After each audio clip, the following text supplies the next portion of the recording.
Enema Closer. Closer. Ang title ng album yan. Keep your enemas closer. Oo. Brought to you by Martin's Red Wine. Tama na. Never let anyone outside the family know what you're thinking. Never let the family outside know about your enema.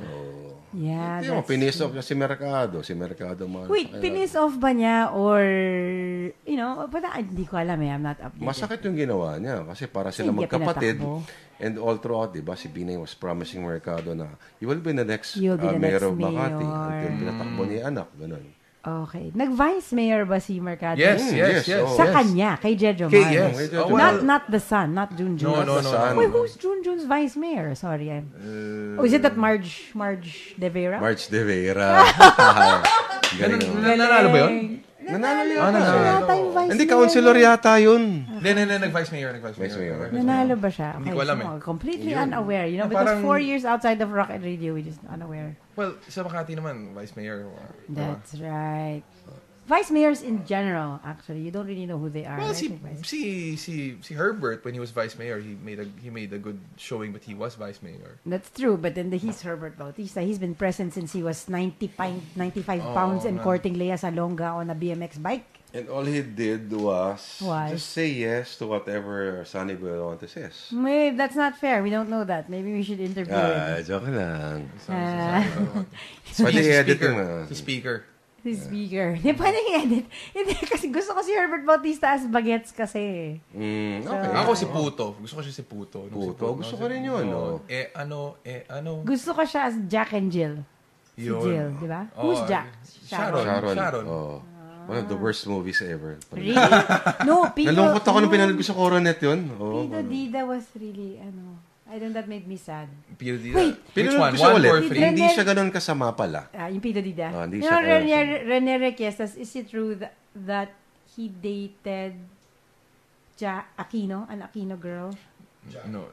No, remember there was this actor. Si Roderick Paulate yun. Roderick Paulate. And who nga? Jackie Aquino? Oo.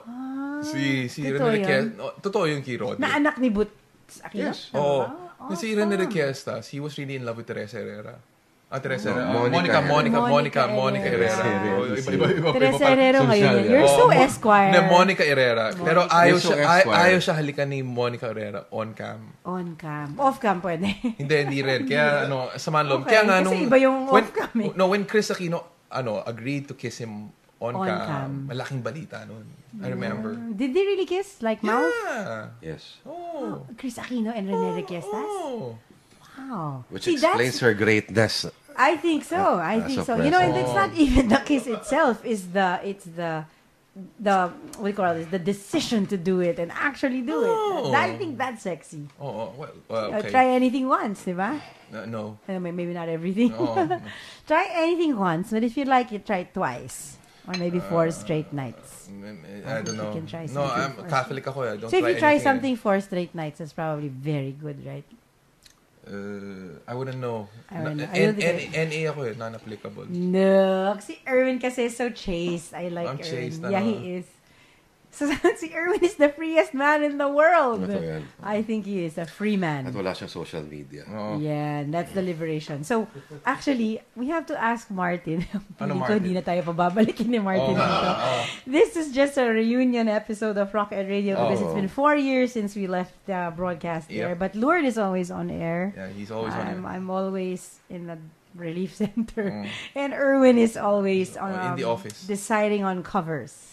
Mm-hmm. Yeah, like the Eraserheads. By the way, may I congratulate us for that Eraserheads episode 2 months ago, was it? Yeah, 2 months. September issue. See, September more. And also the Erwin Castillo issue. Mm. So how was the Eraserheads issue? Is that your best issue for you? No, best? No, it's not our best. It's our best-selling. Best-selling. 50 to 60,000. Did you have a second print? Yes, we had which a different spine. And yeah, we altered the cover a bit. Yeah, quite fun. Very tiring. Very exhausting to do. Si Martin lang ang mag-air ng Rock and Radio, no? Sa podcast.ph lang tayo pwede. I don't think any commercial network will ever get us. But I'm glad you guys are joining us. We hope you're not so bored yet. Pwede naman parang walang ginagawa. Upo lang. Pag-usapan lang yung last week's news. Sige, yan na lang. By the way, this is also our first pre-prod meeting. We just decided to do it on air stream. Hindi to broadcast, Baka kala nyo broadcast. Ano, live stream mo to? Hindi to live stream. This is recorded. So, pwede i-edit yung mga... Pwede ba? Hindi. May edit ba tayo? May papa-edit ka? Hindi na Rocket Radio. Parang wala na akong ma-edit dito. Hindi naman... Kung may magdemanda sa atin, podcast.ph, demanda nila eh. Martin Andanar naman yan Si Martin Andanar. By the way, the unkempt Martin Andanar is with us. Rocket Radio eh. Martin, bagay sa'yo yan, yung medyo rough na... Dapat ganyan ka sa TV5. Masyado kang malinis sa TV, Martin eh. Parang kang sakristan eh. But I'm sure your children will appreciate you. Rock and roll. Konting dumi ng konti, di ba? Exactly. Yeah. Tignan mo si Lord. Lord, that was your episode this week. Jose Laurel. By the way, I'd like to congratulate you, Lord, on history because, it won all of these things. History is Lord de Vera's, it's not a segment, no. It's a show that actually shows you the other side of history. With R.A. Rivera, diba? And June Sabayton. And June Sabayton. You know, when the three are gathered in your name. Patay. One of these days, we're going to do this. So, wala tayong sexiest, political. Continue natin yan. Sino yung gusto mong dream cover na hindi mo pa nako-cover sa Esquire? Yun. Kasi sa mga hindi nakakaalam, may editor-in-chief si Erwin Romulo ng Esquire. Pero ito tanong, habang iniisip Sige lang, isipin mo. Tumataas ba talaga yung sales pag sexy na babae nasa cover? Hindi rin naman, di ba? No, not necessarily. No. Not necessarily. Like, it depende timing rin yan. Like, our first Yolanda cover last December. Yeah, it was just a map of poster designs. Sold very well. The Eraserheads sold very well. Diba? Walang hubad na babae ron. Wala. Buti naman, di ba? Katakot naman yun.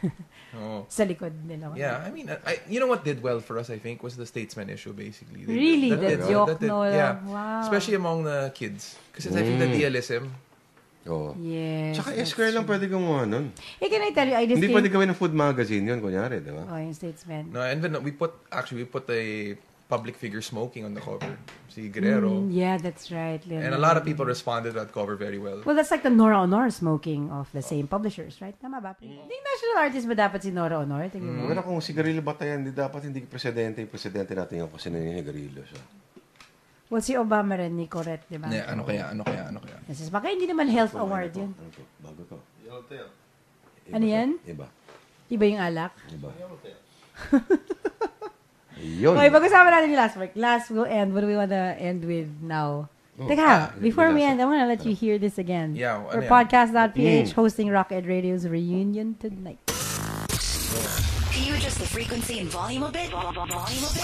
Startups, originators, musika, kultura, the arts, politika, sports, news, technology, crime, tragedy, comedy, lahat ng makabuluhan.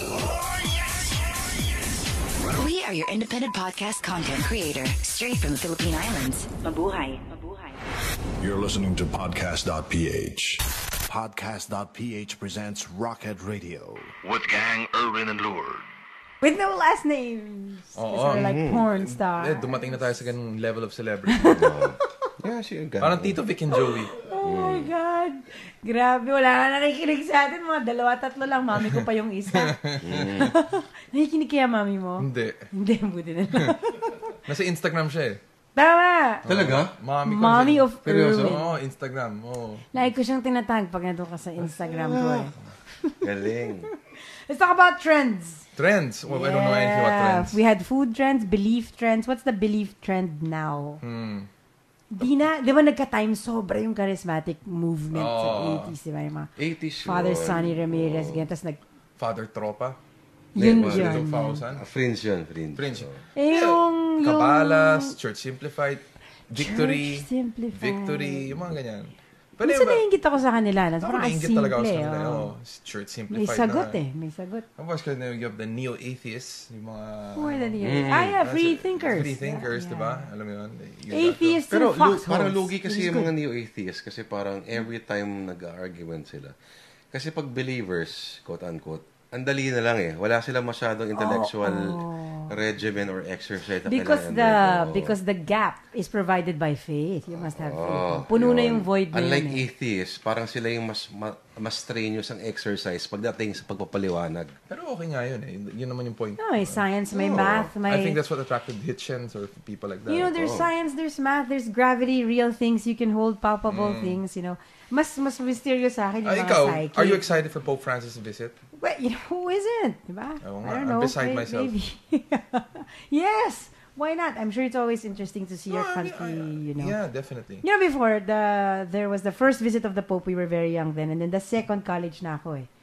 I thought I wasn't excited, whatever. But nung nakita ko siya sa Taft Avenue, biglang na-excite ako. Oo. Kasi yun yata yung fascination ng celebrity eh. Someone you always see and then she's in a familiar place. It's very different. You know, like when you see the Suits guy, what's his name? Mike Ross. What's his name? Na nasa Boracay. Parang, alam ko yung place na yan. Tapos nandyan siya. Parang ganun yung fascination. Ako naman, ang fascination ko pa, ang excitement ko, is not the Pope per se representing the Vatican, the Holy See, etc., etc. Mas excited ako sa Argentinian Jesuit who just happened to had power. Nandiyan siya ngayon. Pero nakikita mo na lahat ng mga actions siya ay consistent sa kanyang order. Sa Jesuita? Order. At kayong personal philosophy, napakasimple. Makita mo, kumain sa karinderya, kasama yung mga bodyguards, hindi walang sariling ayos. Kung pumunta ng Korea, hindi sumakay ng mamahaling kotse, sumakay ng parang people's car nila, mga ganun tipo. Mas excited ako doon sa Pope as himself, not Pope as representing Vicar. Liberation theology. Kausap na si Liberation theology. Considering South American siya. Malupit yun. So, doon ako excited. No? Feeling ko, siya lang pwedeng gumawa nun. Pero alam ko na, considering sa Pilipinas, mayroong isang malaking isang malaking albatros yan. Albatros is the word. I have a question. Diba, there was this other president that always talked about as very simple, ganyan, parang si Pope Francis. Merong mga politicians na yan yung tactic nila. So, di ba, yung whatever, nagta-tricycle daw, but actually hindi. Or, yeah. So, nobody has ever expressed doubt on this Pope, no, that he is really, truly this way pala. Mismo siya. Okay. That's always good. Who am I to judge? Isa pang niya. Recently, sinabi niya na naniniwala siya sa evolution, that it is not inconsistent with the laws. Creation theory?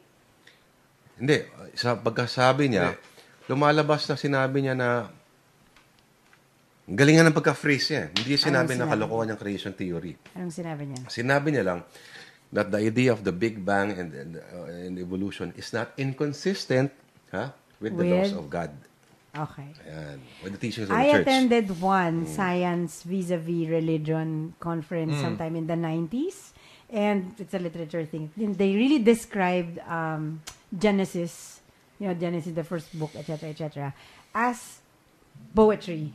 The passage of time, the 7 days. It's not literally 7 days. It's geological time, erosion, etc., And you should see it that way. And then there were some fundamentalists that said that's not Catholic. Well, yung literal. Yung literal 7 days ginawa ni God, blah, blah, blah, blah, blah. Actually, indication siya of time past before man came about and earth as we know it is such. Which brings me to, I was so fascinated because I went to Mongolia recently. Grabe yung vast land na hindi na-develop. Tapos physical, ito yung crevice ng earth from the ancients. Kasi hindi siya na-develop, hindi siya nagalaw, hindi siya na-anything. Oh, by the way, recently kakabalik ko lang from Hong Kong Nag-observe ako ng whatever, Occupy and the student movement. So, na-realize ko, galing ng mga bata kasi papakinggan mo sila, they're so on fire about freedom, choice, etc. Tapos na-realize ko, bakit parang iba siya sa activists as I know it, here in the students. Kasi sila, from communism to democracy, yun yung direction nila. Dito medyo, parang the other way, di ba? Or parang they subscribe to communism and yet, our exact form now is democracy, we can choose, etc. Sa Hong Kong, flip side nun, and yet pareho yung apoy, pareho yung fervor. So I don't know, I just thought it was a fascinating view, flip side of it. Mas fascinate pa ako siguro sa Mongolia. Oh, grabe. Anong trip ng tao doon? Grabe yung Mongolia. I mean, mind-blowing, life-changing. Kumbaga, ano yung pakiramdam na nakikipag-usap sa tao who's surrounded by vast expanses of nothingness. Nothingness. I have never seen such space in my life. If you get out of your ger, which in Russia is yurt, but it's in Mongolia, it's ger, yung tent, as far as your whatever can see, anything else that sees. Kung yun ang nakikita mo tuwing nagkakape ka sa umaga, may isip mo talaga, I think I'll conquer the world today. Ganon? Kasi walang linya eh. Parang, I think I just go and keep riding my wild horse and conquer the next town. I mean, it's really, I think physical space really. Well, no, but there's no limit to physical. I'm sure, you know what? I want to make a study. Children who grow up in homes that have high ceilings and children who grow up in... Yeah, exactly. I wonder what it does to their person. You grow up in a physical small space and in a farm. And I'm sure it does something to you. Mga 2 years ago, may pumunta sa lugar namin, mga taga-Hong Kong daw. Pinipicturean yung bahay namin. Yung panahon yung bahay ko'y kulay dilaw. Bakit? Ang ko lang na-realize parang, kasi bira makita ng bahay na nasa likod ng gate na kulay dilaw. Nasa konteksto nila, high-rise. Building talaga sila eh. Walang may kulay dilaw na bahay. Parang, diba? May mga maliit na bagay. Well, ganun din tayo. When we go to other countries, I always take photos of like what seems to be ordinary homes to them. But for me, hindi. Diba? Or et cetera. Pero magandang exercise to. Sa mga teacher na nakikinig, kunyari, may mga estudyante kayo, yung mga familiarization lang. Hayaan mong total lahat may cellphone yan, di ba? Sabihin mo doon sa teacher na yun, or anyone, kalyan nila kung saan sila lumaki. Gumawa lang sila ng parang photo tour. Of? Parang, their street? Meron kang 10 pagkakataon na picturean yung kalye mo. Okay. Kuha ka ng 10 pictures ng street mo. Kasi makikita mo yan, parang, kung ano yung 10 na yun that you want to choose to present to anyone na this is my street. To depict where you live. Oo, di ba? Magandang exercise yun. Tapos magugulat ka minsan parang the things you take for granted ay malaking bagay pala. And no. And you get to see it in a different, obviously, literal life. Totoo yan. Totoo. Alam mo, okay yan. Kasi kulang tayo sa pride of place. We always, we constantly photograph ourselves elsewhere. But rarely where we are. Or if we do photograph ourselves where we are, it's our faces. Minsan, isang issue ko lagi, parang, lagi ko tinatanong ko sa kalye ako, bakit ganyan ang pangalan ng, Kalye? Oo. Hindi namin alam eh. Alam mo yan? Kasi hindi nakilala kung sino si... Kunyari, si F. Blumentritt. Hindi nakilala si F. Blumentritt. Oh my gosh, si F.B. Harrison din. Mga taong lumaki at na mamamatay na lang sa kalye na ang gano'n. Hindi nakilala. Tama ka. Tinanong ko rin dati, basang galing yung word na dumagete, yung mga gano'n. So lang sabi. Mataga dumagete. Yung locus ng, di ba? Sense of place. Wala yung gano'n eh. Loksay. I agree. XY. Bakit? Ang Pasig, saan galing? Hindi ko alam eh. Kita mo na. Hindi ko na alam saan galing yung Mahati. Ikaw, Quezon City. Na yung Pasig, may isang kwento dyan. Na sinulat ni Ambet Ocampo. That's right! History ka na pala. Please, get to work. Meron, mag-shota daw. Tapos parang tataka sila. Alam, the usual no? Maraming mga alamat kasi it's about mga doomed love affairs at tinday tumakas. Parang Tristan and Isolde. Ito raw itong mag-shota daw. Nahulog si lalaki, tapos malulunod na. Pangalan ng babae si Pass. Parang, no way. Pass, sige. Ganun. Totoo yun? Well, sabi ni Ambet, marami naman kasi mga alamat. Yung Lanzones, yun yung favorite alamat ko eh. Lason daw. Correct. Nakinurot ni Mother Mary. Pero pag kinuusap mo sila, Ramon Bautista, meron sila mga alamat ng... Makeshift alamat. Kunyari, saan daw galing yung santol? Dalawang parang. Saan galing yung pangalan ng punong yan? Santol. Ayun. Yun na yun? Yun na yun. Tapos yung Startol way daw. Alam ko yung... Startol. Alam ko yung Panay Avenue. Nakahilo dyan, Panay Avenue dyan eh. Tapos yung mga, by the way, historically, 80s, yung sinaunang tsanggena sa Tomas Morato, hindi ba? Sa Morato, yung mga, those spaces na puro stalls. Oo. Diba? Isipin mo, Changi as we know it now. Hindi ko inisip na Changi ang tawag doon. Di ba? Pero doon na una. Tapos yung term nila ay ito Thomas Morato. Nakakatawa naman yun. Buisit.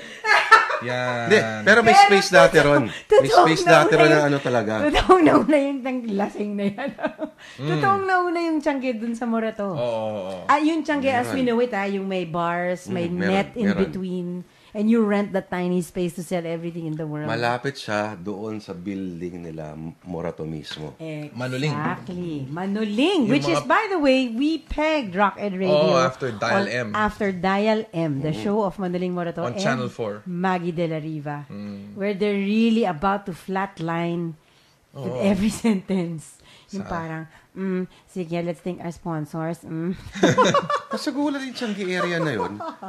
Walang pumupunta. Marami? Walang pumupunta. Bakit? Bakit? Depende, meron naman. Parang, nakakita ako din ng Monchichi nung bata ako, yung keychain na bear. Yun na memory ko lang. Yun na yun. It's that bear na kaya mag-thumbs up na keychain. Basta. Early 70s. Needless to say, how do we end this reunion? How do we end this? With a drink. With a drink. Yung maganda, how do we end this reunion? Really rude, na parang...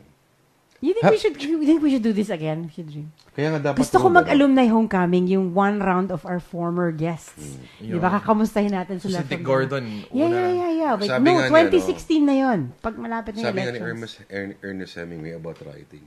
Parang, pag ganado ka magsulat, mag-end ka na kagad para alam mo gagawin mo the next day. Okay. Parang ganun. Yeah, Martin Andanar, ulitin ba namin to? Or this is the one-time thing? One-time, good time. Silver Jubilarians kami. Ang dream ko, mag-re-guest ng former guests. Ako, Dick Gordon. Sige. No. Ako hindi. Hindi, sige, wag. Sige. Sino gusto? Ako, seriously, Gibo Chodoro. Same, exactly, because in-Indian niya tayo the last time eh. Pwede mo bang At kunin feeling si ko, ang dami Gilbert? yung insights ko ano nangyari nga. Martin can get Gilbert for us. No, and alam mo, it's nice to talk to him. May distance na eh. Okay, just for your information, if you just tuned in, we had a night right before the 2010 elections where Gilbert Teodoro was supposed to be our guest. But for some reason, last minute, he couldn't show up. For 2.5 hours, we were just talking about why he could possibly be absent. And all those mad speculations. Mad speculation. He's our dream interview. Can you get that for us? Podcast.ph. Gusto ko siya makausap. We want Gilbert Teodoro. Can we, no second episode unless it's Gilbert Teodoro. How's that? Can we do that? Oo. No, Martin Hirap can try. naman. Sige, pag walang na. second episode, we talk about ramen. Oo. And food trends. And food Once trends. again. And pork buns. Pork buns. And bone marrow. Bone marrow. Ngayon mga fusion, di ba? Yung mga bone marrow. Ngayon si bone marrow Did you see the bone marrow na kinakat nila crosswise tapos may maliit kang spoon to eat it? Yes. Mga wildflower. Wildflower. Wow. Super liit nung spoon pero wow, ang batok mo pagkatapos nun parang... And then I also would like to discuss common furniture that we all generally share. You know, like malaking spoon and fork, malaking rosary. Batibo chair. Yung rug na may asong nagbibilyar. Kailangan ko i-discuss yun. And why Orocan saved the world? Orocan. That's right. Sponsor mo ba yung Orocan? And by the way, if you're listening and you want to sponsor Rock Ed Radio, please feel free to do so because podcast.ph will definitely lose money with us. Marami nakikinig sa amin. Sige, I think this will end. Ganun We'll end with one question for everybody to answer, including Martin. Worst billboard in the world. Remember, we ended our year with the worst billboard you've ever seen. No, sige, we don't have to end with that. Ako meron. Ako muna. Improper yata. Sige, ano yung sa'yo? We need to talk. Love God. Oh my God! Billboard in the world. Ako? Mapicon. Meron ba? Oo, meron. Ako, yung... Yung asawa ni... Yung may ng Mapicon. Yung asawa ni Ariel. Oh, no way. Talaga? Dating asawa. Anong nakalagay sa billboard? Anong nakalagay sa billboard? Mapicon na, nakaganyan siya. Oh my God. Siyente. Dali lang. Ako, yung welcome sa Davao dati, all due respect, Mayor Duterte, pero meron kayong billboard dati nakalagay, welcome to Davao, the best water in the world. Yun yung nakalagay. Naalala mo yun? May picture ako nun. Welcome to Davao, the best water in the world. Hindi counted yan eh. Sige. Don't touch Davao. Wala kang ino-offensive choice mo eh. We like the wala ba? Shucks. Ellen's. The aesthetic center. Yeah, that's how would you win over patients, you know? I mean, how? in heaven's name? Okay. No, it's not. Hindi naman sa bad, no? Pero parang... Well, if you wanna look like that. Hindi aspirational eh. Di ba? Dapat aspirational. Hindi, parang warning nga eh. Yeah. Oh, the cutis Parang mayaman and then kilikili ni Gretchen Barreto. Yeah, That's funny. Bakit anong mahirap na kilikili? Iba itsura. Ayun sa atin. Ikaw pinaka-konyo sa amin. Hindi. Compared kay Gretchen Barreto, mahirap yung Kutis kilikili. mayaman. Oh my gosh, panalo. Pero pinaka-gusto ko recently yung ad ni Piolo Pascual na nasa dyaryo na nakalagay Piolo? low res, not for printing. Nakita mo ba yun? Hindi ko nakita yun. Dude, full page. I don't know. I think it's gamot or vitamin. And then it says low res, not for print. Baka, Across the parang yun yung low res na in-email lang nila for approval. Ay, nagkamali. Oh man, naiwan yung copy. Yeah. I need to see that. I'll send it to you. I have a picture. Kasi nasa dyan nila yun. No. Did you see that?